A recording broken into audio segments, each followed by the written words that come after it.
Okay, so here we have set 6030, the Black Falcons Catapult. It is just dubbed Catapult in most catalogs and in most listings. Pretty basic. And in other countries, it's apparently called the Black Knights Catapult. So the Black Falcons, I think the story on them was they were called Black Falcons in North America, primarily. I'm not sure. I'll have to do some more research because we're just now kind of getting back to 80s stuff and back in time. I'm not sure if they were called Black Falcons at any point in Europe or other countries of release or Canada, but there was some confusion there. Possibly one story is that Black Falcons morphed into Black Knights. It's sort of just phased in from one to the other, since I guess in reality there were no more than 2 or 3 factions at odds with each other from year to year or catalog release to release. However, I'm not really satisfied with that story. Sorry, I got distracted. I'm not satisfied with that story. I love Black Falcons being their own faction, all on their own. But nevertheless, this was just the first catapult, that was released, and it was released in 1984. I was thinking this was a 1986 release, but it is not. So the year I was born, 1984. I can confirm that there are some pieces, for sure, most of the pieces are that old on this set. They've been washed, so it's in good shape, good condition. I can't confirm that all of the pieces are that old, because that's pretty old. That's not in the grand scheme of things or certain antiques, but yeah, I mean, once you get past 40 or 50 years old, that's 100% a antique. So yeah, this is great shape for being as old as me. That's pretty cool. I only have a couple of sets that are right now. I only have a couple, one video that's from 1984, that old. This will be the next one, and there will be more to come for sure. So yeah, this is a really great catapult. It's mostly Technic build. They have like a basket piece down in here, which is interesting. It's very sturdy as far as the base and the inside of it. So you can definitely put weight on it, down pressure like that, and it's not gonna go anywhere. These Technic wheel pieces, I love that. I love the look of that. That looks great.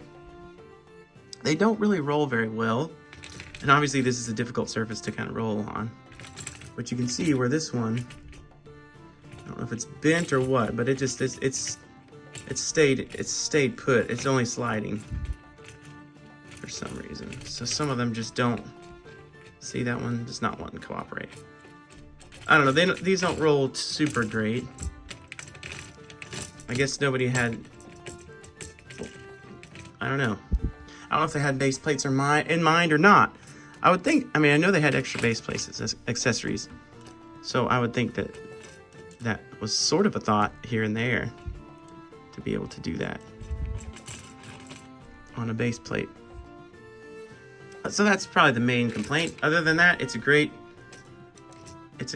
set. It doesn't really fall over when you touch it. It shoots pretty well because it's on finger power. We'll go ahead and shoot it in the background. Yep, you can shoot. Oh, just lost that piece. Anyways, you can shoot it pretty far. Like so. You can pivot this basket or bucket, much like a front end loader or bulldozer type bucket piece.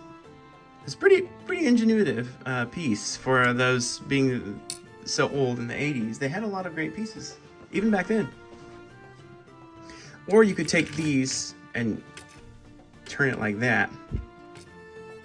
I'd be willing to picture them probably doing more like that, if we're looking at the minifigures being responsible for launching this, they would probably have to climb up, and I don't know if they'd have enough torque to launch that themselves. I'm not sure how you would launch it as a minifigure. I'm not sure how they would achieve the torque. Maybe they could reach up and pull it down. I don't know.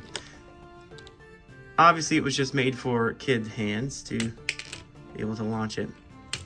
That works pretty well, but not as well as your finger power.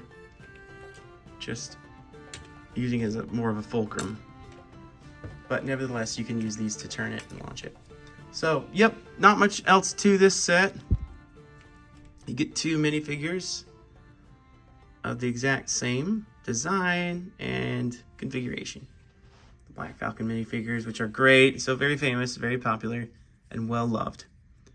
And then they've got these round shields, which only appeared on a few sets from when Castle released in 1984 to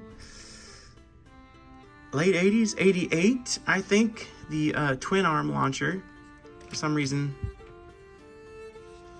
those minifigures have round shields as well, and it's on a table nearby me, so I can just glance over. I'm glancing over at it. Not sure the logic behind that, but maybe they're just more worried about.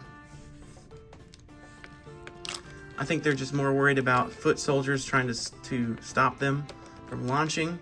So they're worried about ground cover, people running up to them, not necessarily arrows flying at them from above or another area. So in the case of close hand-to-hand combat, these round shields are very superior. Or even, of course, the triangular shields, which are the most common. I'm not sure why they didn't receive triangular shields. Maybe these were just lower level foot soldiers, and they got what you got for some reason. But there you go. There you have it. So it's 6030 6030 Black Falcons Catapult from 1984. What an antique. Still very functional and looks and works great. Thanks for tuning in.